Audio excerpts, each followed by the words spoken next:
Right, I have to go in.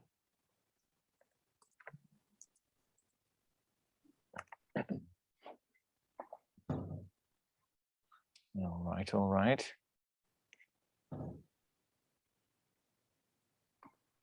Is everybody here? Should we wait a little bit longer? Morning. Hello, hello. Hello. Hello to everybody. Hello, everyone. Hello. Hello. Hello. Hi. Hello. Hello.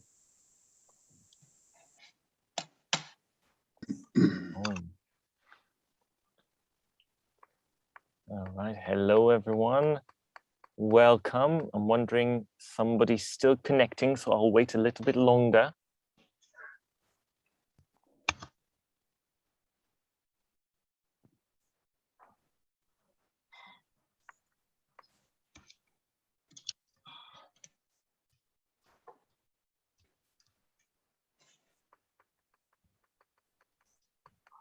Almost there. All right, one more person, I believe, and then we'll be ready to begin.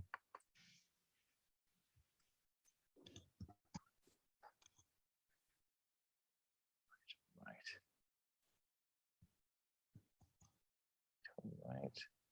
Well, maybe a few more. I'll give it perhaps a few more seconds. Oh, there's another person. All right, maybe a minute then. Sorry, everyone.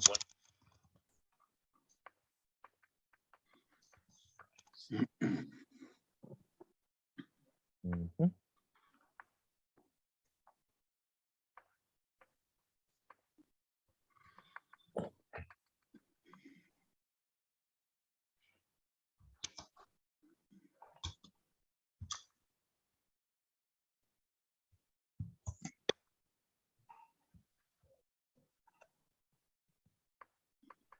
All right, then I believe everybody's here. If someone's not, perhaps they'll be able to connect a bit later. But I think we're ready to start. So welcome, everyone. My name is Adam Carson. I'll be your host for this afternoon. As I was saying, I'm welcoming you all to the CE-Connector Roundtable. Now we are following up on the morning part of the CE-Connector Day, which focused on the introduction of the CE-Connector ACIF initiative, also angel investments into early stage startups. We had keynote speeches about go-to-market strategies, searching for strategic investors, not burning out while running a startup, which is important, of course, and optimizing LinkedIn to reach reaching investors and clients. Now, as part of this afternoon's roundtable discussion, we'll look in more detail at activities, results, and next steps in all 6 countries of CE-Connector. We'll also discuss the most relevant points in the international context as seen by you, our guests.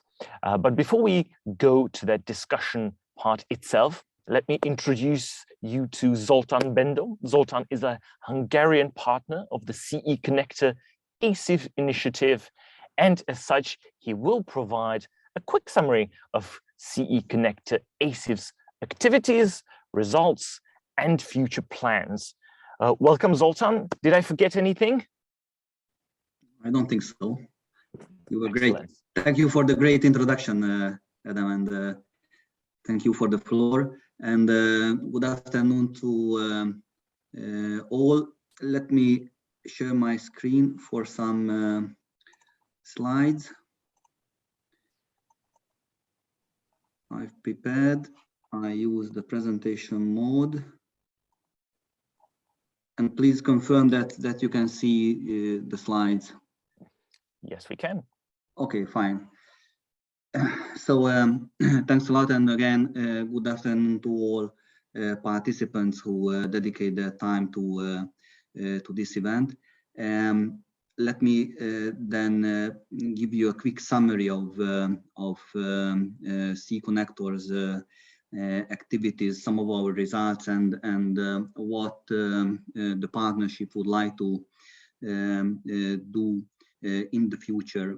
My name is Zoltan Bendo, and I represent the Hungarian Foundation for Enterprise Promotion, which is one of the two Hungarian partners in the CE-Connector project. It is the public provider partner from Hungary. Okay, right into our activities. The main structure of the project consisted of ecosystem building in many ways, through a lot of events, through a lot of training exercises. Also, it's important to note that we developed training materials for the different kind of stakeholders of a startup ecosystem, like business angels, startup themselves. We were conducting pilots. We were trying to test the relevance of the ACIF model in our 6 territories that participated in the CE-Connector project. And we would like to establish sustainable structures, sustainable operation for the post-implementation period of the project through territorial continuation of activities, but also through a transnational network that we established during the project, and that is open to other partners to join in the future. So that's the main structure. That was the main structure of the project. And in this first slide, you can see what each of the territories delivered in terms of activities. On this slide, you can see what Croatia, Czech Republic, and our partners from Germany made during the project. I mean, not surprisingly, among the type of events, you would expect that most of us did matchmaking events, demo days, pitching days, startup contest. Basically, this is what you see in the slides. Not only these 3 territories, but also the other 3 ones, Hungary, Poland, and Slovenia. They were active in doing this. So the type of events really like, I think, fitting those ones that should have been really, that were really important in building the ecosystems. And if we look at what worked well at the end of the day, we can see that the community building was successful. A lot of successful events with high interest were organized, despite the very difficult situation of the project due to COVID. So even with this, we managed to bring together a good number of startups, good number of business angels have been involved. We were facilitating their matchmaking, and these worked well, basically in all of the territories. And I think this is an important result of the project. However, we also had a couple of lessons that we learned during our activities.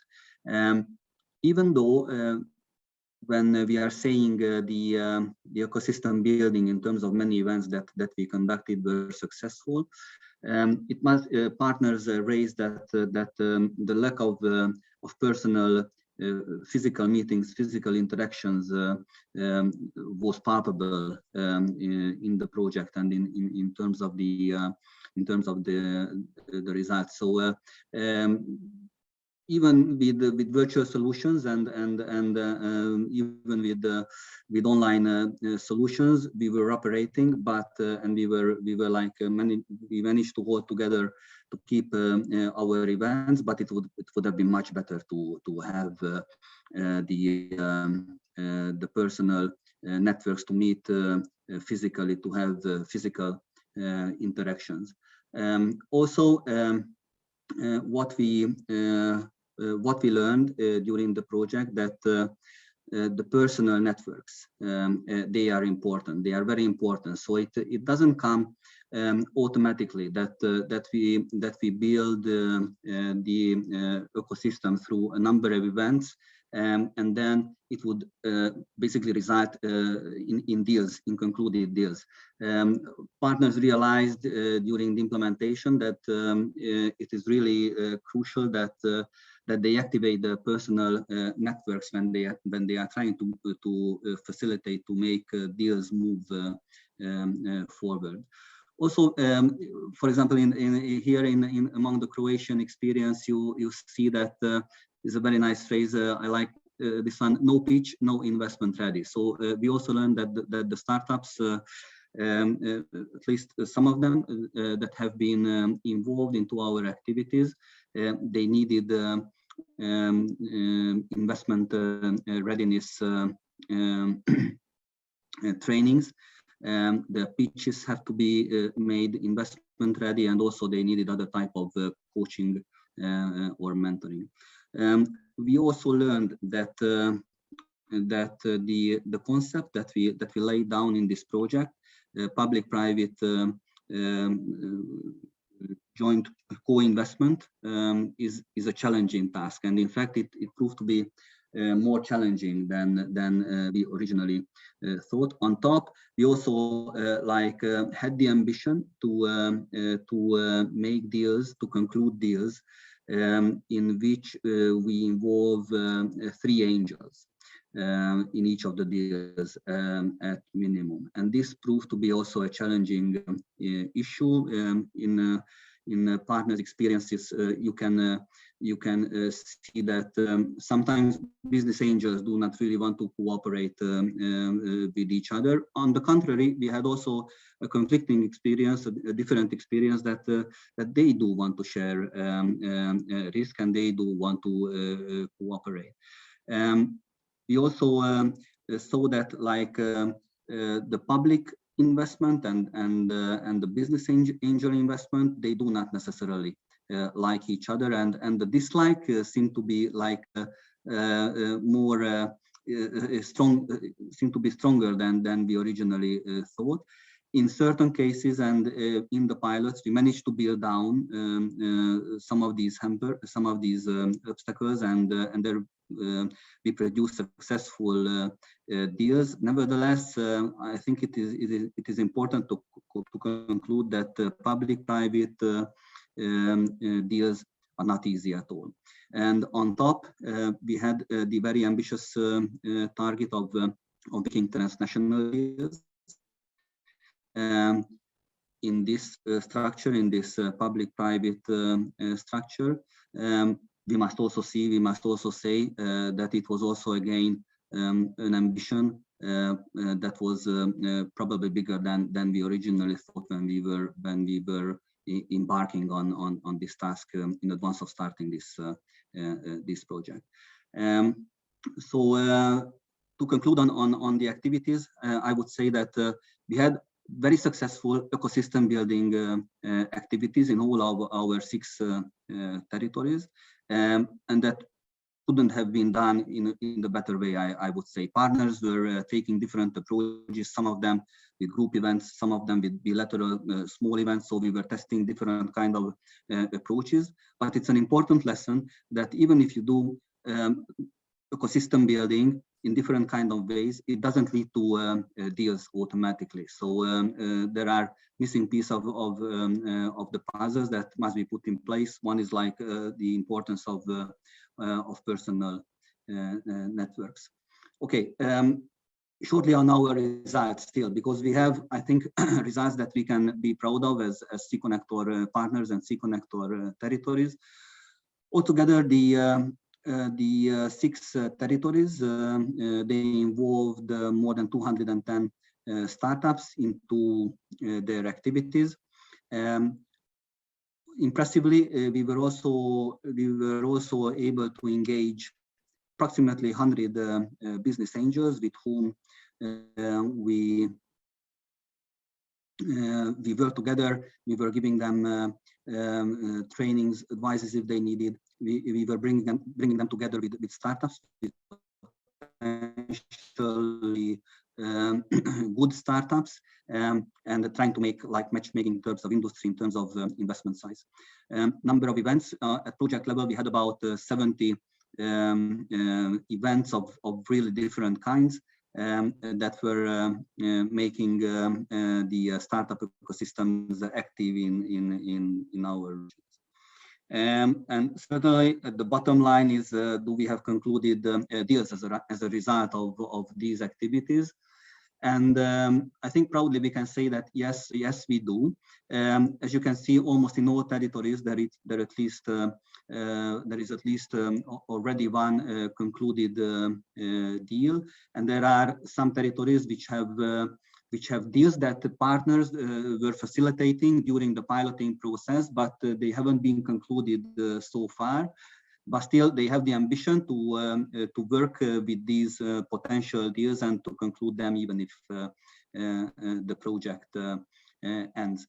Regionally, in our project application, we were making an ambition of concluding 3 deals per territory, so altogether 18 deals. Now you see that if you see the total figure on this, we have concluded 10, and we have the potential to conclude 11 in the soon in the near future. So I think we can conclude that after a lot of work, after a lot of testing and experimenting, and after a lot of discussion between partners, how to conduct events, how to do it right, we will reach good results. And the next steps, so the project, our project finance from the Interreg Central Europe is ending very soon.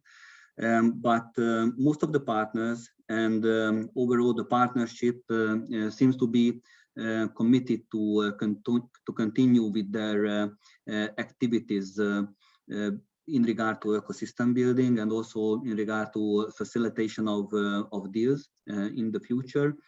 Here you can see what the single territories they put onto their agenda to do. Again, I don't think it comes with surprise that what they are planning to do is like, if you take Czech Republic, presenting investable screen startups to selected relevant angels on individual basis. They would also like to organize demo days to match further angels, provide platform for cost sharing of know-how and experience, and promote the initiative.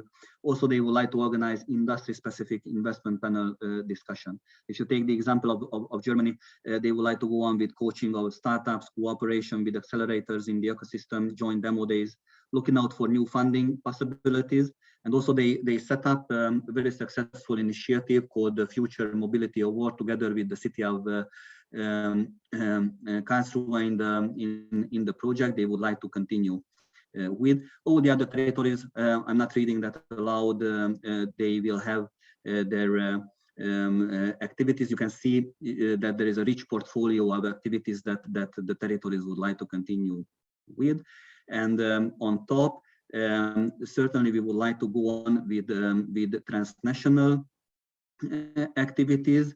We had some of these during the project. In the morning, today's morning was the third so-called CE-Connector days, which is like a public event open to all kinds of stakeholders of the different startup ecosystems in our territories. An event that we would like to continue with once the project ends, but also we would like to do international demo days, also in a way a bit similar how we did it during the project. So there were occasions where startups from our territories, they were invited to each other's demo days pitching events, and in this way foreign startups could get presented, could pitch their ideas to business angels of different territories. On top, we have in mind to organize business angel trips in the next years to make business angels get to know other investment ecosystems and also get to know foreign startups. Certainly, when we are setting up this CE-Connector network that is taking on to carry out all these activities, we will make workshops for new network members. Our platform that will promote our activities and also include the record of our activities is the CE-Connector.eu, on which we are going to publish newsletters, and we are also going to reach out to our stakeholders in our territories with regular newsletters. So basically, that would be a short summary of our activities and our next plans, and I really thank you for your attention. Thank you. Excellent. Thank you for sharing, Zoltan. Perhaps one or two questions before we move on. One question being, what results are you most proud of? If it's me to answer, then I would say that we have concluded deals at all. I think is a big result of this project. So based on discussions with partners, it was really the biggest challenge of the project to bring together deals. And like we started the piloting a lot of months ago. And in the first months of the pilot, we were talking to each other. There were no concluded deals. Okay, we have lots of months left. We will succeed. Again, a couple of months passed, and there were no really like visible deals that were close to be concluded. And time was passing on, and then we got a bit nervous, and we were trying to figure out what we did wrongly, and we tried different approaches. At the end of the day, we managed to conclude deals, and most importantly, colleagues will correct me from other project partners. We have managed to reach at least one transnational deal. So even this ambition became a reality that we have one startup deal which involves in fact foreign public leverage in the deal. So I would say that the concluded deals are the biggest result of our project. Mm-hmm. And you mentioned that an important role played in this were the personal networks. Is that right? Yes. Yes. And besides these personal networks, what else, in your view, usually leads to or could lead to closing a deal? Yeah, so I guess as an entry point, we really needed the number of events that we conducted, the matchmakings, the demo days. But I think what was more important is that how we try to serve individual needs of both business angels and startups. Project partners spend time on getting to know what the startups really wanted, what kind of investment they were looking for, and also were looking for the specific interests that business angels were looking for, and they were trying to bring them together based on their specific needs and expectations, and that was important. So it's not like big events going on here and there. It is crucial, and you cannot do it without that. But taking on the individual needs and having the individual approaches for each single potential deal was very important. Yeah, that makes perfect sense. I was also interested, you mentioned the divide or a barrier, should we say, between sort of the public and the private sector. Is there anything that proved like very effective in terms of breaking down that sort of distance between the two? Not really, but still, what I would say that we were trying to bring together angels and also the public providers, and at least each could have their say on what they would expect from the other, or what they see in the other as like an issue that hampers the business, and at least the dialogue has started, and it's important. And I think it would be overly optimistic to say that we were able to bring down these walls, but at least we started to talk about the issues that the sides need to resolve, so that more of these deals can be concluded. Right. All right. One last question, I promise. What does an ideal future look like for CE-Connector ACIF in your view? I mean, I think what is a realistic ambition of the partnership is that the territorial mechanisms they work on, they bring in new startups, they bring in new public providers, new contacts are made, and the transnational level we are able to meet regularly, we are able to exchange our networks regularly, and we are able to somehow build a transnational community. But start from the territorial continuation of activities. That's very important, and if we have that, then we are able to put together something on the transnational level. It's very important to see that partners in the project, some of them, they haven't known each other before this project, and it needed time that the project partners themselves started to trust each other in terms of one is offering a startup to another territory, and is it really good? Is it really does it really have the potential that it promises? And partners have started to build up a joint trust on this, so that if one partner was basically making a basic due diligence on a startup, the other was giving credit to that, and that was very important. Okay, I see. I was shooting for ideal future, but you gave me the realistic expectations, which I'll take them. That's all right with me. Well, thank you so much, Zoltan. I think with your summary, we can move on to discuss the key points, unless there's something you want to add. No, thank you. Just really thanks all for participating, and thank you for your attention. Of course, our pleasure. Our pleasure. Excellent. With that out of the way, I think we can move on. We have invited over 20 participants to this roundtable discussion from different Central European countries. There are 3 different roles we've allocated for them. We have here our core panelists, as you can see them on the screen, hopefully. These will be the main speakers during our conversation. And as you can see, they are Seen Aquin, who is a business angel investor, Petr, who's also an investor, and Josef Torok, who's also an investor. From the public provider sector, we have Karlo Kukec, or perhaps Kukec, Stefan Buhl, and from the startup world, we have Paul Boza, Mislav Javor, Piotr Gzmiski, and Ruka Radovanovic. And hopefully you all forgive me if I butcher your names there. Hopefully I'm not doing terrible of a job.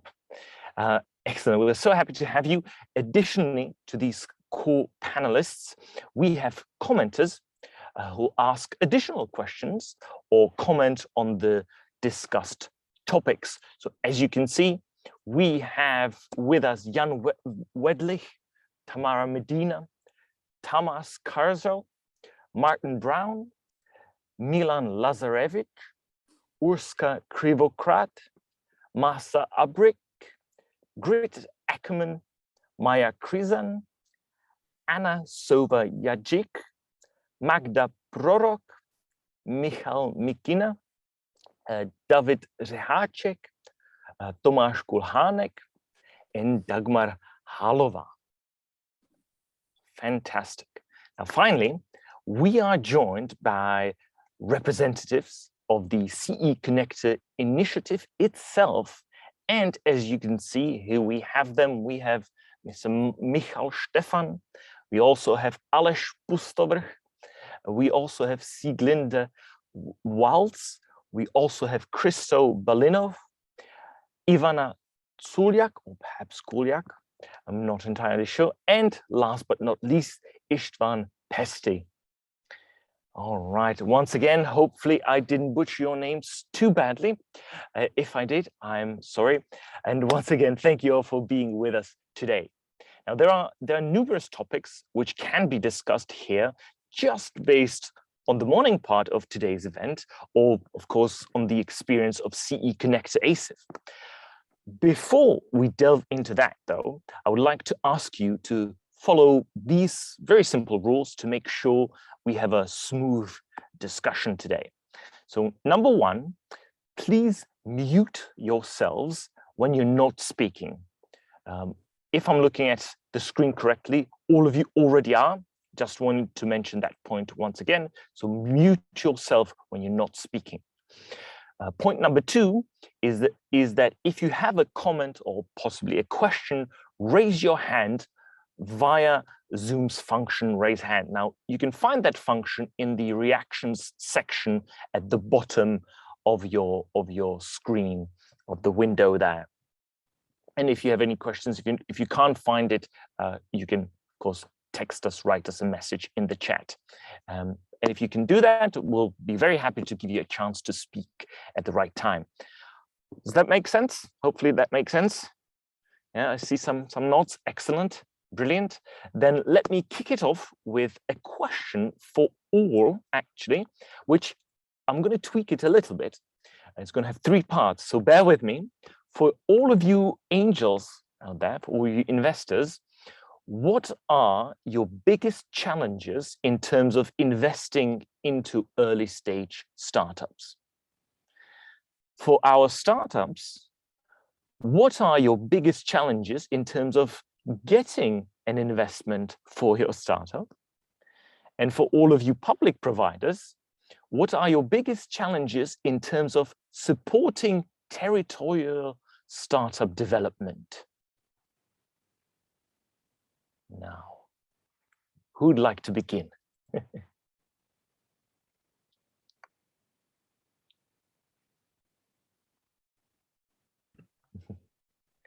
Everyone shy? I'm Pablo from Hungary on behalf of Tremo Startup. I don't know if I may start, or would you like to keep the order of investor and startup or go ahead. Go ahead. I've seen Stefan's raised hand, so we'll go to him next, but you already have the mic, so please go ahead. Okay, thank you very much. So just a very short introduction. I'm Chief Operating Officer and co-founder of Tremo. Tremo is a Paris-based startup in the trust and safety environment. So we're helping companies to online platforms really to deal with all the content moderation and notifications in this world. I'm personally based in Budapest, and so that's why I'm here. And thank you very much for the invitation.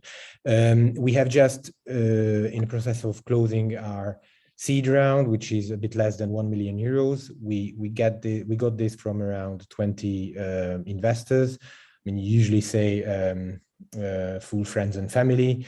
They're definitely friends and family in this process, and of course angel investors as well. But up to your question, what was our main challenge? So it's a problem of chicken and egg.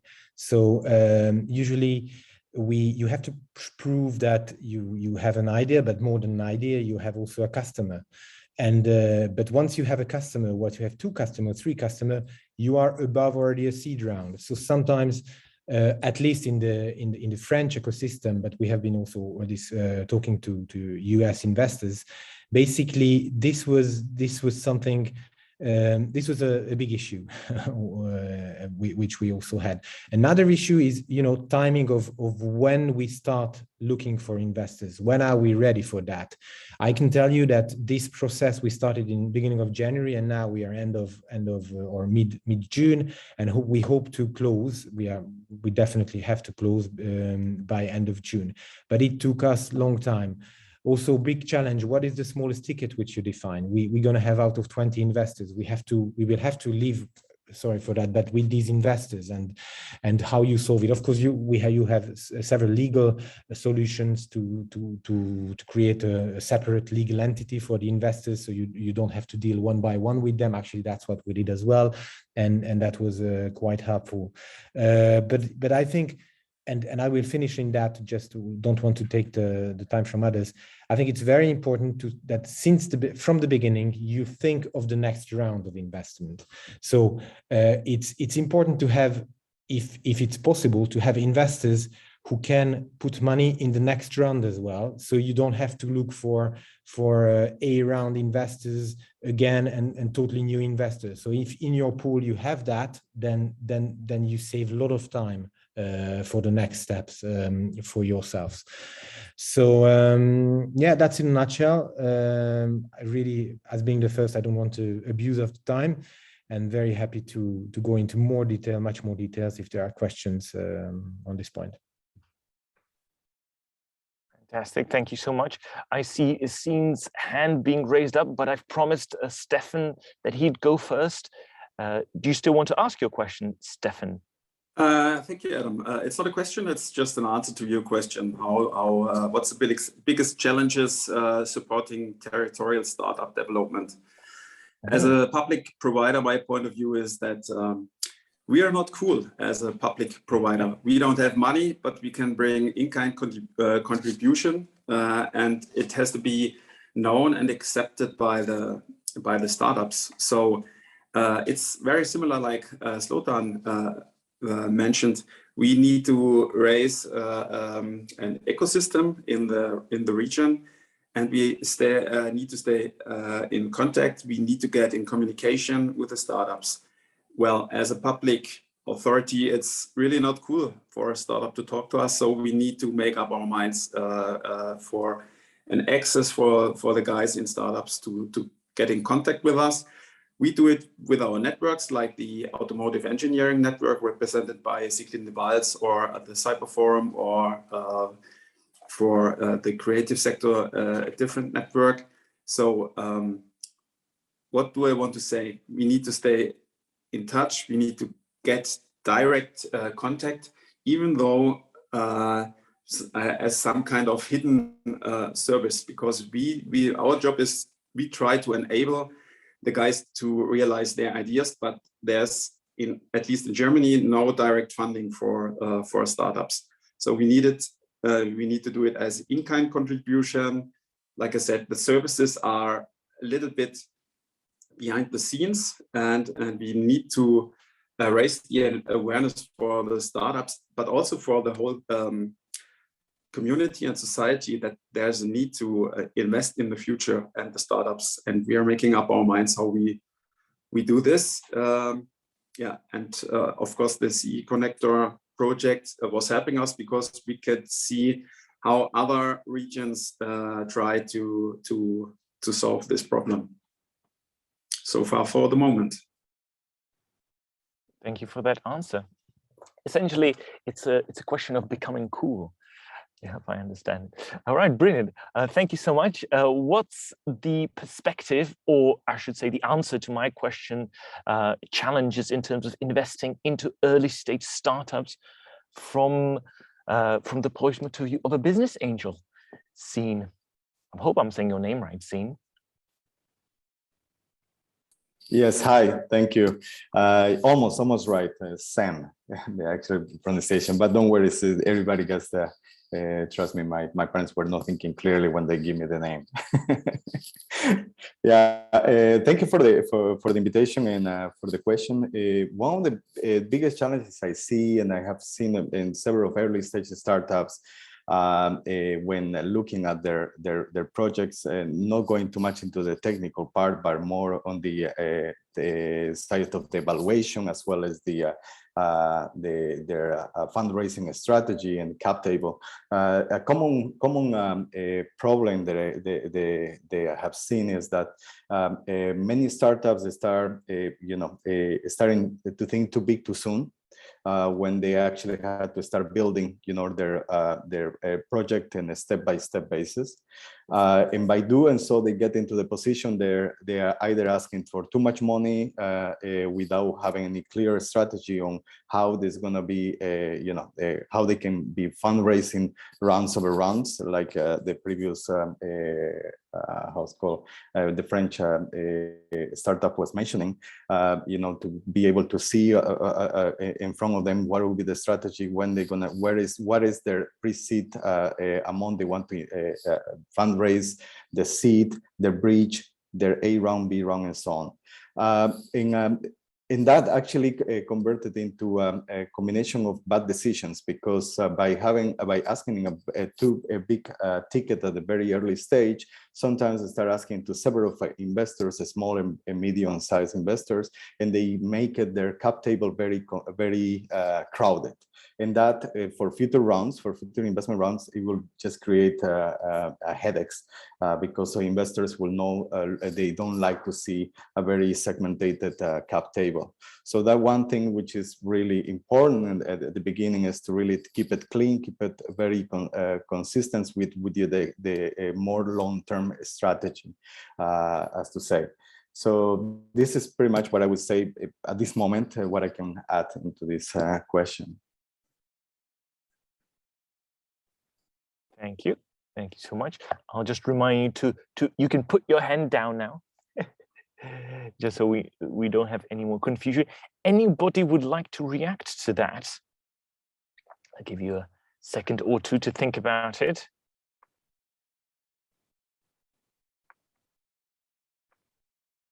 All right, everything seems to be clear. Of course, we can elaborate on any of these questions. Like I said, just raise a hand or type it into the chat. Now, since we've heard about the problems of all of you guys, my question that first leaps to mind is, what are some of the, and this is really a question, I suppose, for angels, for angel investors again, so sorry about that, but what are the key things you look for in an early stage startups you want to invest in?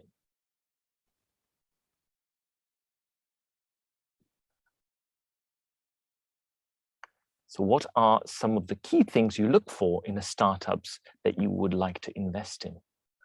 Are there things like that? You just toss a dice?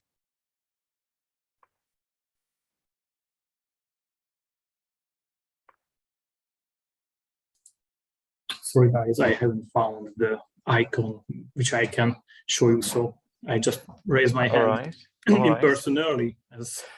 Go ahead, Joseph. I'm just going to say, I see you, Peter. We'll give you a chance to speak right after. Thank you. Go ahead, Joseph. Okay, so I think as a business angel, for the main thing is where I can invest. That how can I help for the company, because we only use small money, and we can use our networks, our knowledge in international sales, in management, in how to develop the project or the solution, and how to go to the market. So I think the main point is, can I really help the company to going in a second phase or a third phase or not? So as a business angel, I have to decide it.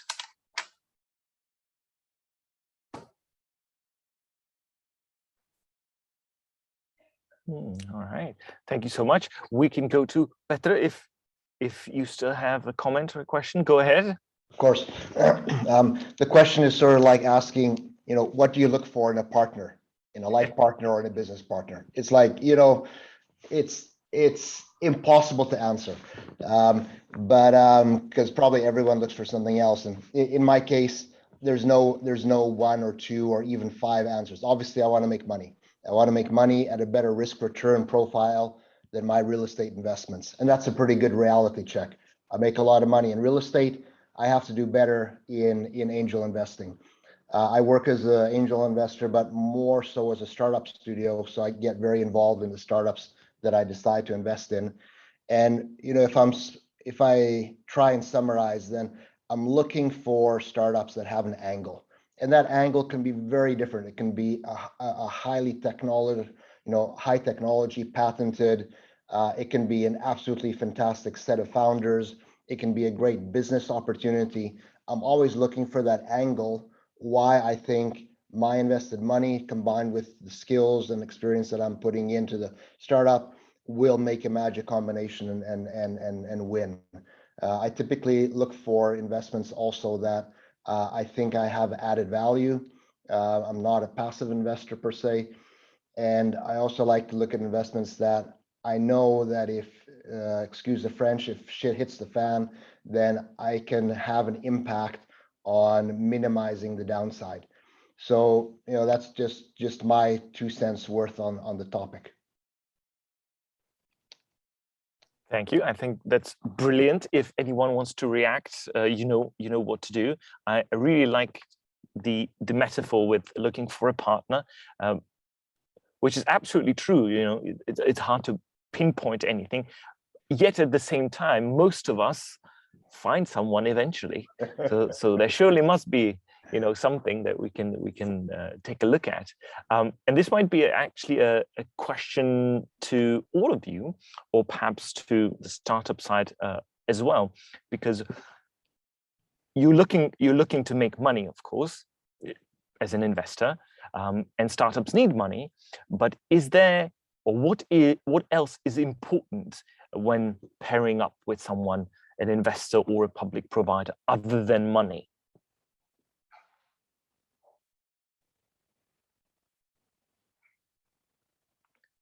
I see your hand, Sam. Did I say it right this time? Yeah, you did. You did say right.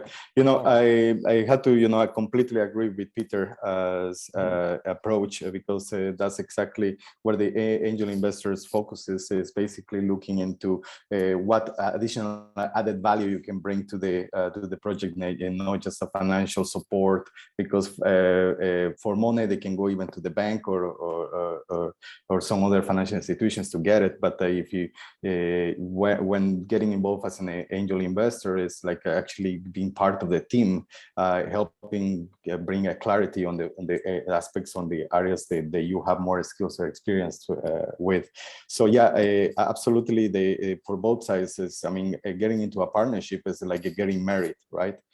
So I would recommend to start dating a lot before making the final step in getting in bed into a business, because you might find out that either there is no chemistry between the founders and the investors, and that's something that you should find in an early stage.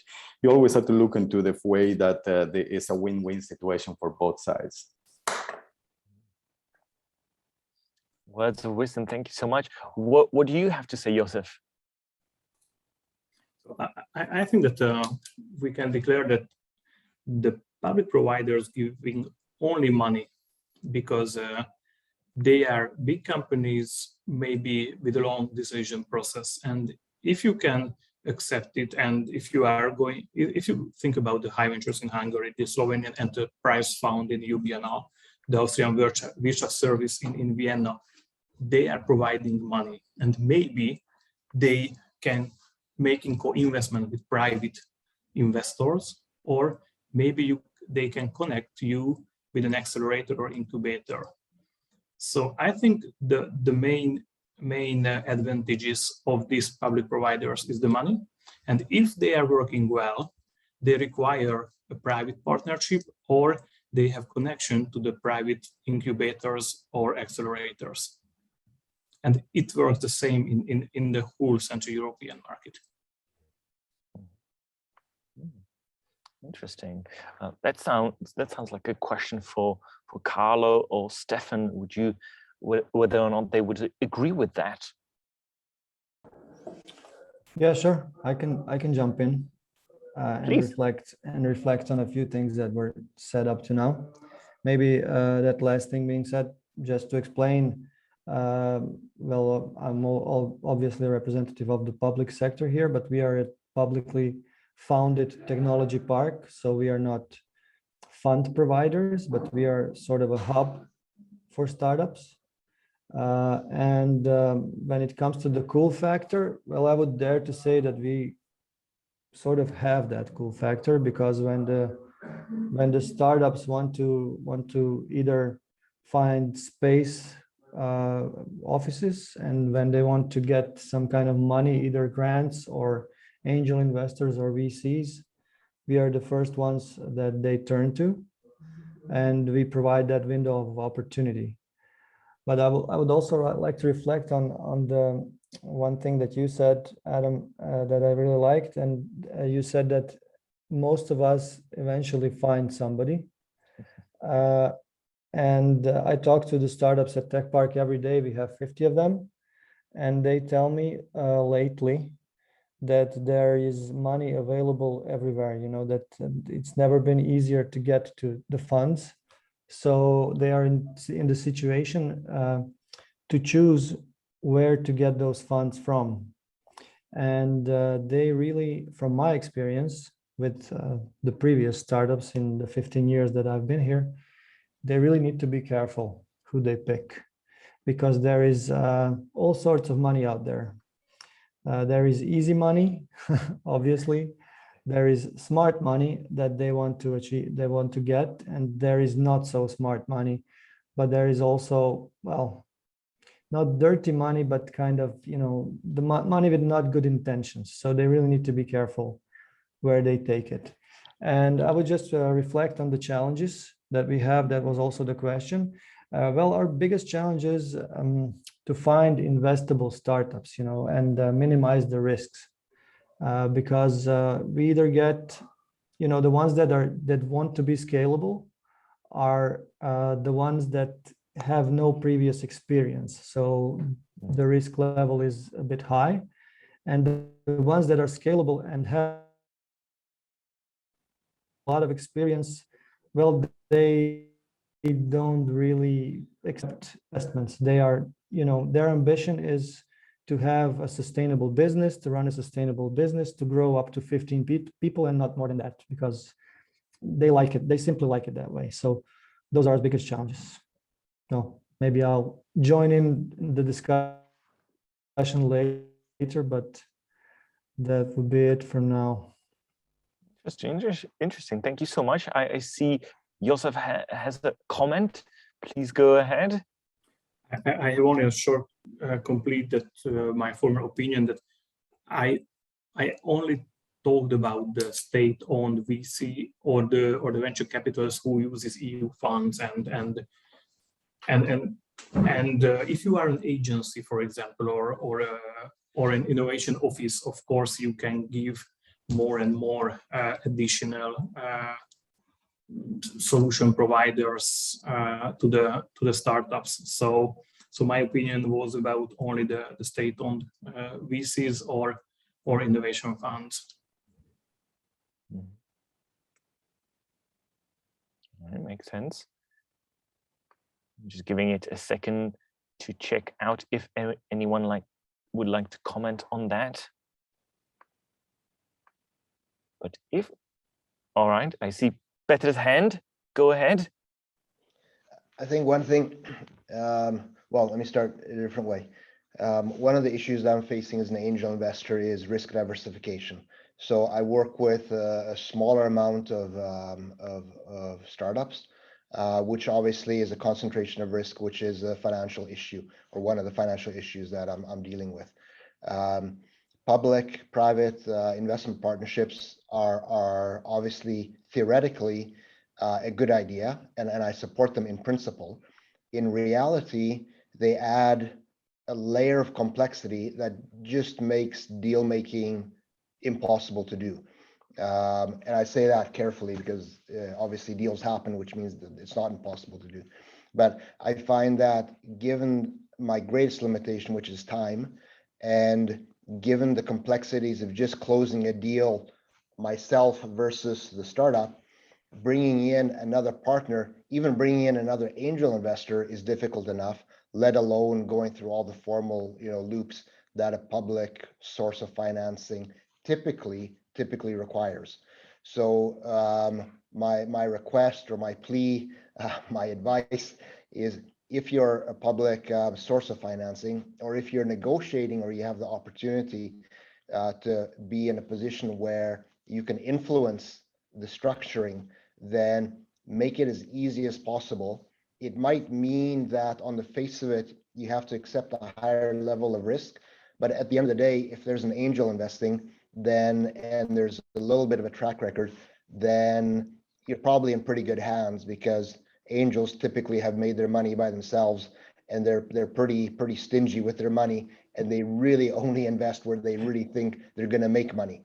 So that's just my view. I don't even really consider various public sources, just because I can't deal with the additional level of complexity in deal closing. Mm-hmm. All right, perhaps Stefan can change your mind, and Luca. So Stefan, go ahead first, please. I don't want to change anybody's mind, because what Peter said makes absolute sense for me, and that's, for example, why we are not engaged into in the funding as such. We see our role as enabler of the startups to bring the product to the market, because we have a lot of ideas around, and with the support of our networks, which are professionals, we enable the startup to make a good business plan. We make them fit for market. We give them the first contacts, and like in our ICT network, there's more than 1,200 companies. So if you join meetings like this, you have a very good chance to meet your first customer. And that's our role. Our role is being an enabler, not investor. Yeah, that's what we think, but we are only a small city, so we don't have cash for investments like in real companies.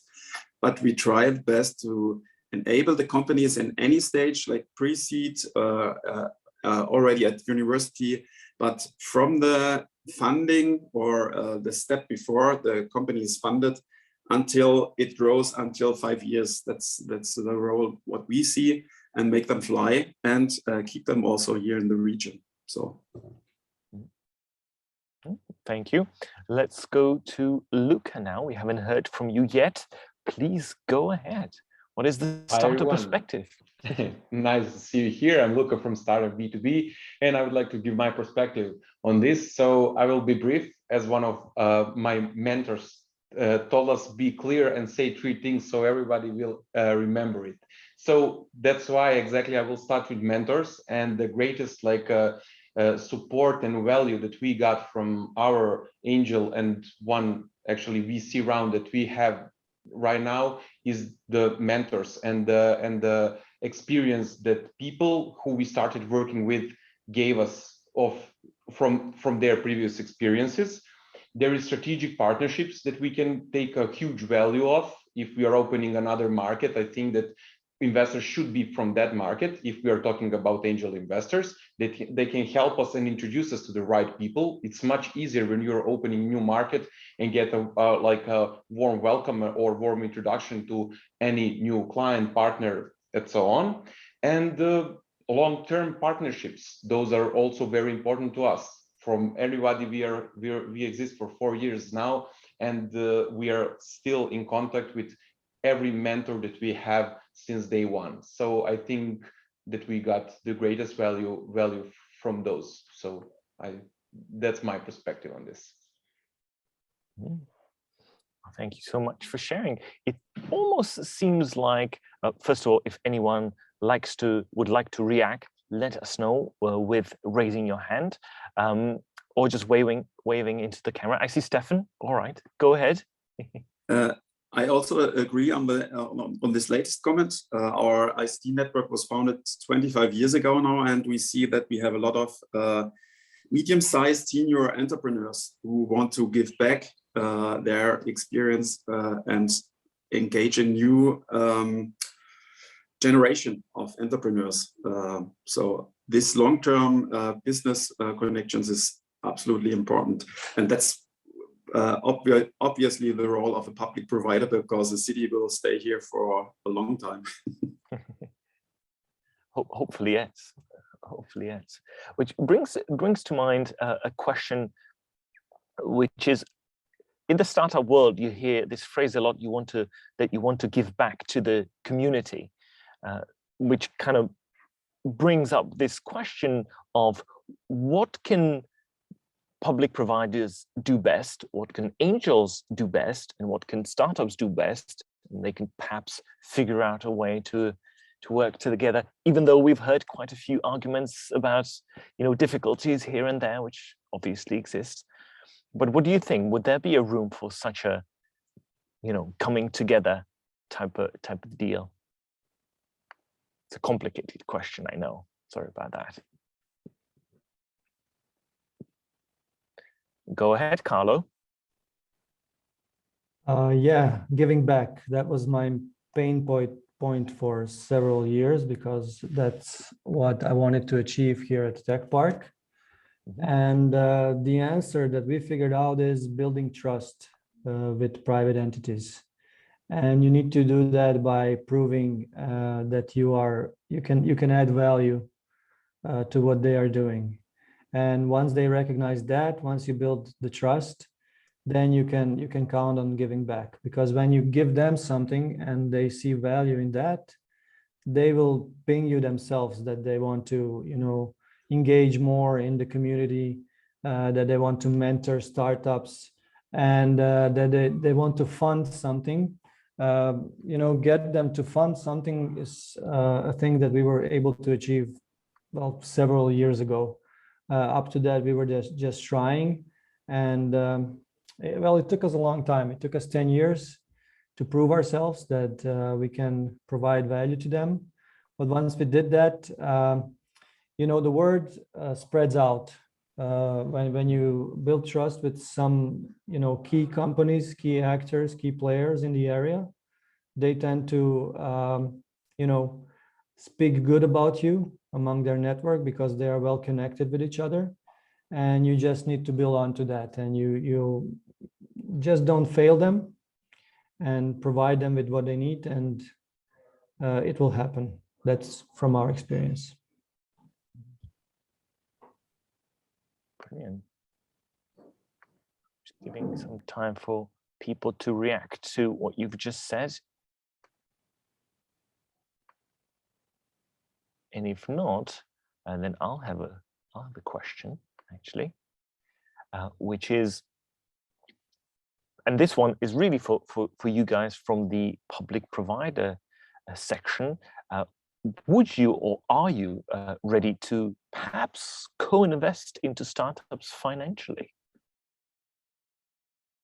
under any circumstances? Go ahead, Stefan.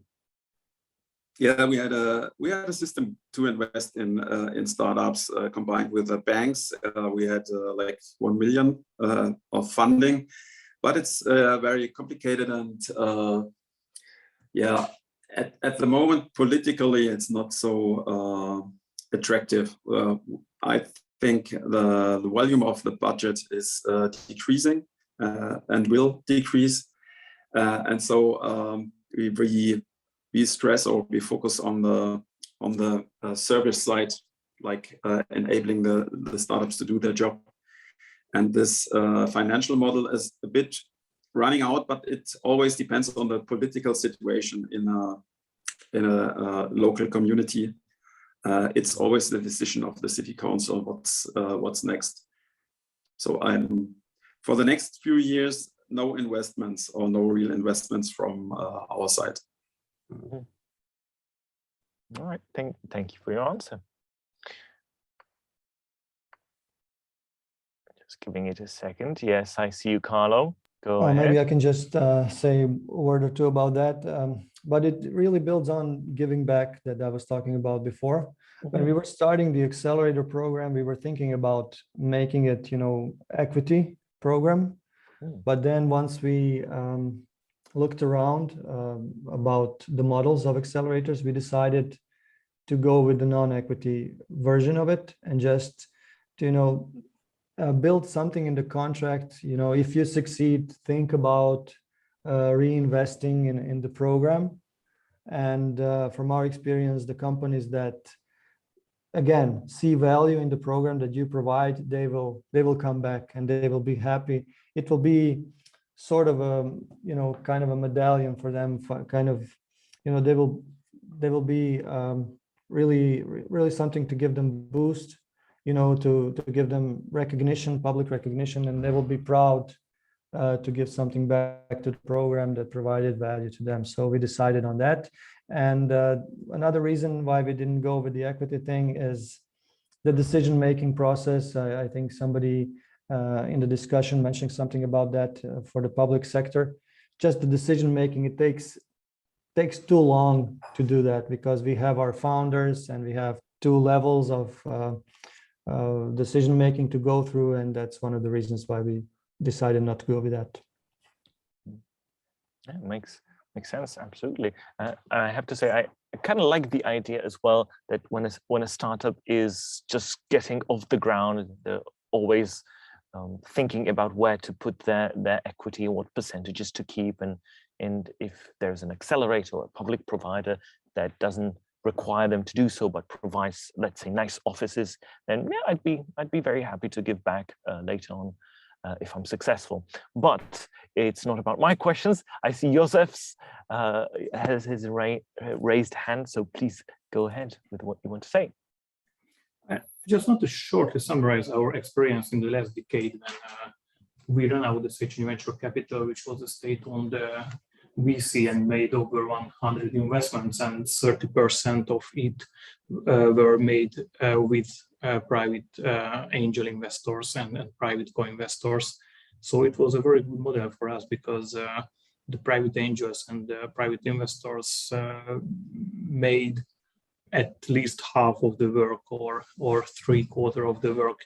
They run the board and any others committee, so they worked with us and sometimes over us. So we learned a lot of them, and it was always a good deal when we made it with private investors. So I think in Hungary, the state-owned VCs like to invest with private co-investors, and it's a good drive as well, the angel sector in Hungary.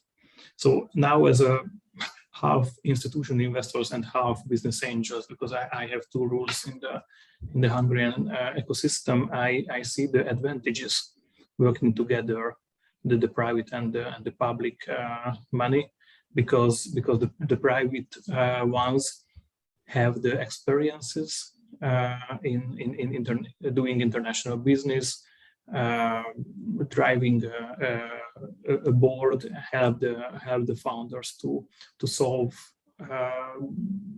problems in the business side, and the public VCs have a great amount of money, so they can make a follow-on investment in an easy way, and it's a very good reputation for the state-owned VCs if they have a private contribution in the startup. Mm-hmm. It almost sounds like it's a speciality of Hungary. Would that be fair to say? I don't think it's a specialty. Later, 5 or 6 years ago, when the high ventures went into the market, they also made a little bit same model, because they had a very small investment amount, which is, I don't know, about 30,000 euros, so very small. And in all investments, they had a mentor or a so-called business angels, but they were rather mentors than business angel, and they get sweat equity in the company. So they tried to make this model. It wasn't very successful, or it wasn't 100% successful, but it helped to the companies to work daily with an experted mentor. Give them some much valued guidance when they need it, right? Sure. Brilliant. Zoltan, I see your hand, and then Honza, but Zoltan was a little faster, so please go ahead. Yes, just a small comment on public providers. We put them in one category basically, but they are very diverse themselves. Like some of them are enablers, as Stefan is saying. So basically involved in preparatory actions like ecosystem building in general, giving first contacts. There are some others that have the choice on themselves, as Carlos said, to go for like equity based acceleration or non-equity based acceleration. It's good to have such freedom to act on your own like this. And there are then the state-owned venture capital funds that Joseph is talking about. They have in their statute that they invest financially into startups, and the motivations, their objectives, all these kind of public providers may be very much different. And like when we talk about the working together of business angels and public providers, we like have to also see what kind of public provider we have in place there, and what can we expect from them. And it's important to to have a joint understanding of the objectives that we want to achieve. Right. Thank you for your reaction. Let's go to Honza. Don't forget to turn your microphone on. Thank you. Hello there. So I'm Jan. Nice to meet you. I'm from Innovation Center of Ústí region in Czech, and we are a typical public provider. And the information is very similar, or the experience to the others. Like it's very hard to enter to equity in our startups, and there is for us very difficult legal process, and also there is very low will from our stakeholders to do it. Anyway, thanks to EE funds, we have some sources. So we decided to provide, let's say, grants for our startups, like 1 million Czech crowns, or okay, let's say it's 80,000. It's equivalent, let's say, 80,000 euro. Am I right? And the point is that there is a very strong choosing process. Which startups to choose, or which startups to support. So that's our way. We used almost 100% grants. We choose the right tips, and the win-win is much later when these startuppers, when the founders come back to help to the ecosystem back. But we really don't want in our law system and in our politic environment or region politic environment, we don't want to enter. We really don't want to enter to equity of our startups. That's and there is one more point. It's typical for our region. Our region is one of the 3 regions in Czech Republic who can use just transition funds, and that's big advantage for us, because we use, for the financing of these startups, we use this source, and I understand it's big advantage, and it's not possible for the other region here in Czech Republic, but we are happy for that, and we will use it for next 5 years. Thank you so much for your input. I thought I saw Stefan's hand raised for a brief moment before you got into it, Honza. So I want to ask Stefan again if you wanted to say something, or have you changed your mind? No, not this time. I appreciated what Zoltan was saying, so I was making my thumb up. All right, thumbs up, Zoltan. All right, brilliant. Would anyone like to react to what Honza said, or anything before that, before we move on?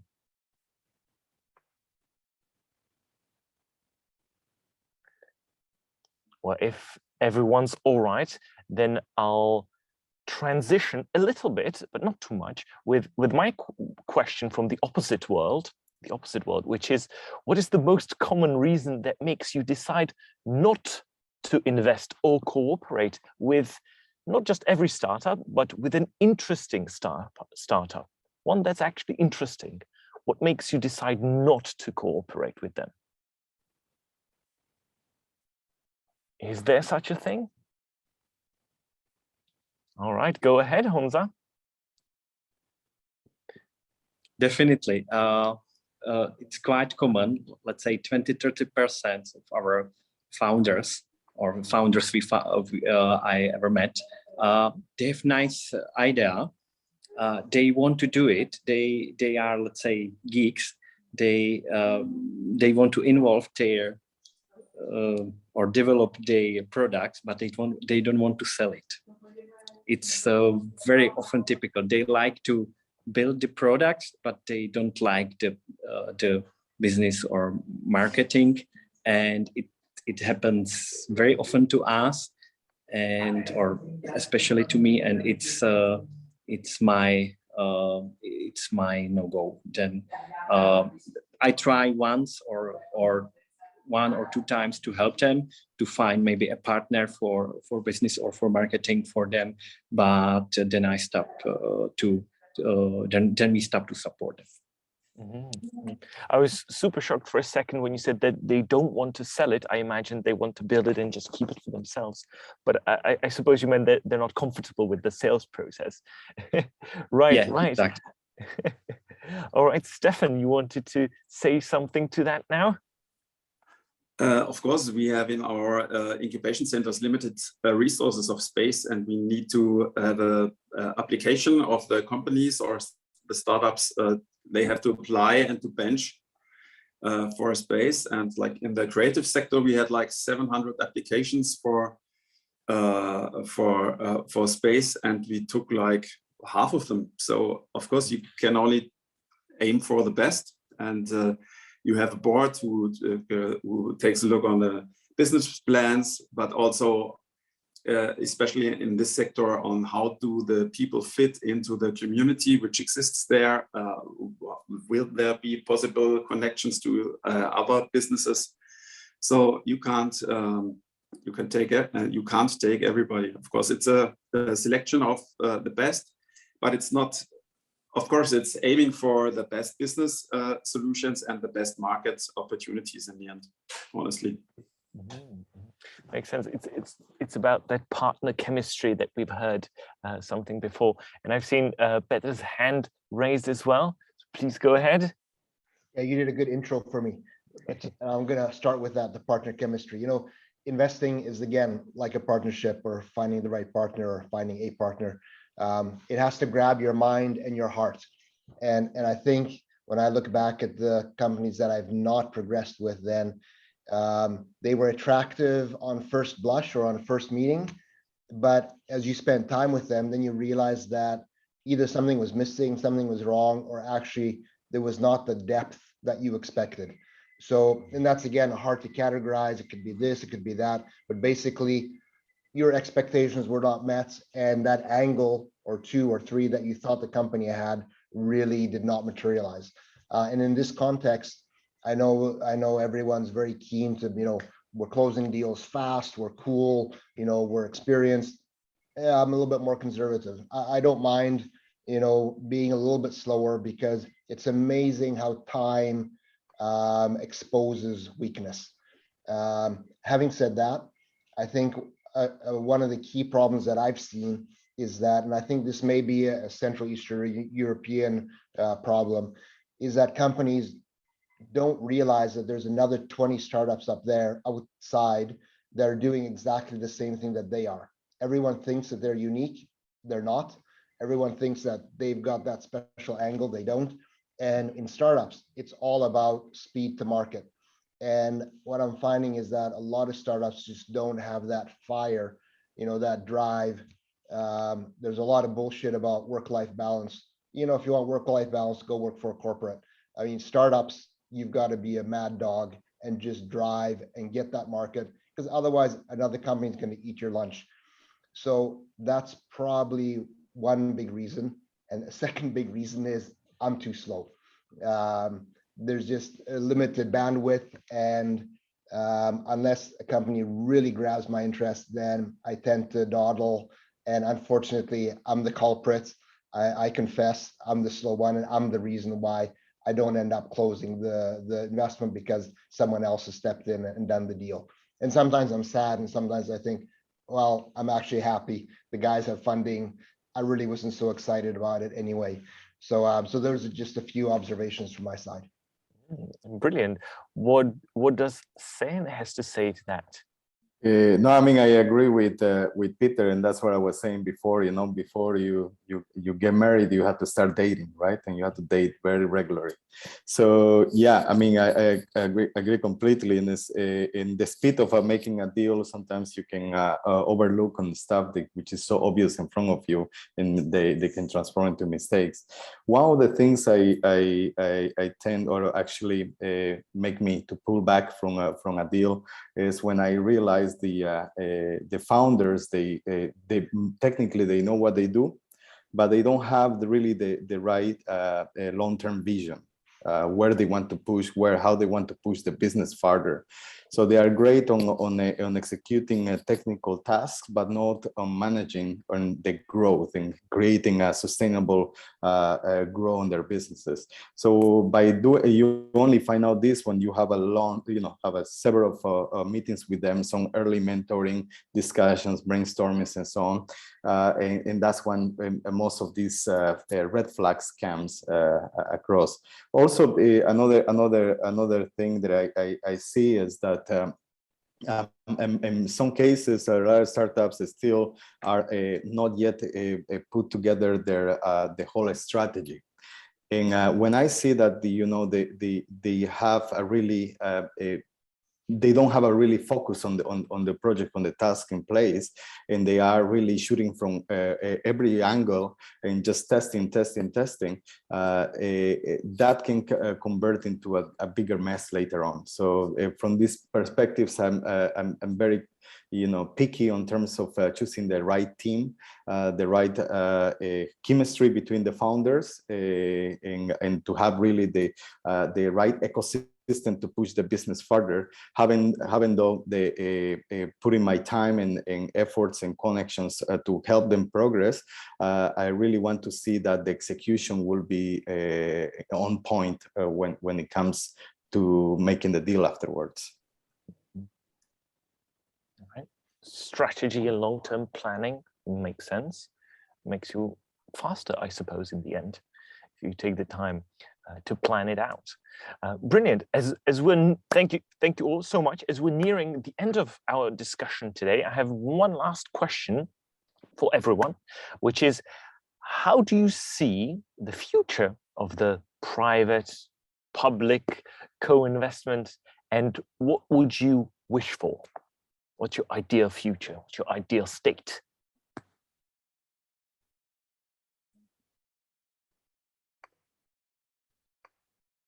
Gonna have to daydream for a second or two.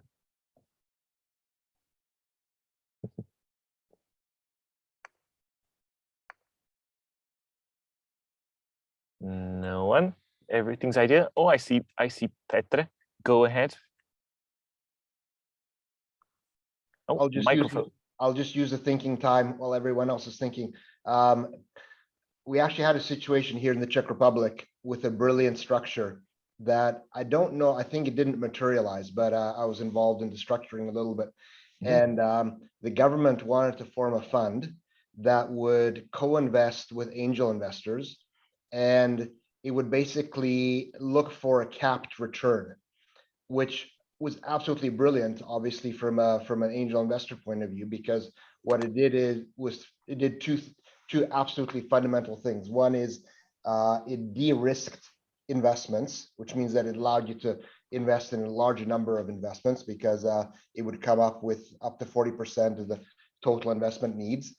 And the second thing is it obviously leveraged your returns while limiting your downside. So that was a totally government-sponsored support program to support specifically angel and startup financing. And in a way, it was a freebie. The hurdle rate was not small, but it was very cool because it was capped. So as soon as the fund made 20%, then the investor got all the upside. So very, very cool instrument. And if it's taken as a policy instrument, then I think it would do wonders to support angel investing, which I think we all agree is hugely under-supported in this area, in Europe in general, but particularly in this area. And startups and idea makers and startup teams would benefit tremendously from having a much more active angel community. That sounds brilliant, actually. Would that work, or would you like to have that in your respective countries? Anyone? Or would that even work? Possibly. What do you think? Go ahead, Zoltan. I'll take the floor on this because, yeah, in fact, in one of his contributions, József mentioned such a dedicated scheme that we had in Hungary, and according to József's experience and also to others, it was running at success. So what the Czech government is planning now, it has some previous track record in Hungary. Not even it was in the 2007-2013 programming period, using some EU money. But coming back to the question again, to give a reply, but maybe not a reply, just a comment, Adam, and probably not an ideal vision to what you asked for, but like again, a realistic scenario. What I would see is that in our project, what proved to be successful is the ecosystem building activities, and I guess also public providers, let them be of any kind, they can be part of that, and it's important that they are part of that in the role of enablers, in the role of public accelerators, and also there are the ones, the state-owned VCs. Whether it makes sense, like to have public co-investment and private investment in the same deal. I think it's again to a good scheme. If you have that, it works. Like now the plan for the Czech government, it seems good. Also, once we had like this in Hungary, working well, but it's not all the time working, and one instrument may be good for one territory, but not suitable for another territory. But for sure, like the ecosystem building activities, they have to go on, and public providers, they do have their place in early stage startup financing for sure. I see. I thought I saw Carlo raise his hand for a little bit. Do you want to quickly comment, or have you changed your mind, Carlo? No, I haven't. I raised my hand. No changing minds. All right. A really quick comment. Well, the answer to your question for Croatia is really, really simple, and it's the future is already here, and the companies in our ecosystem. There have been several companies that made an exit last year and 2 years ago. And they are the ones, the founders have bootstrapped their companies during the last 10 or 15 years. And they are now becoming angel investors themselves. And I think that is what we have been waiting for. And that is where the smart money comes from. And that's where the acceleration is going to happen. And in fact, it's already happening. We have one really successful startup that came out of that sort of, well, endeavor. So I'm really looking forward to the things that are going to happen in the next years in Croatia. Oh, thank you for sharing. That sounds fantastic. All the time waiting for such a thing, well worth it when it actually starts happening. Brilliant. All right. Well, that is all we have time for today. Thank you all so much for participating in this roundtable discussion. course, our core panelists, commenters, and CE-Connector main partners. All of you have been fantastic. Thanks again. Of course, a huge thanks go to Interreg Central Europe for funding the development and pilot projects of the CE-Connector ACIF initiative. We're very glad you've chosen to be a part of the CE-Connector Day and Roundtable discussion. It was our pleasure. It was my pleasure. Thank you so much. Have a great and wonderful rest of the day, and bye-bye. Thank you, bye. Thank you, bye. Bye-bye. Bye. Thanks everyone. Bye-bye.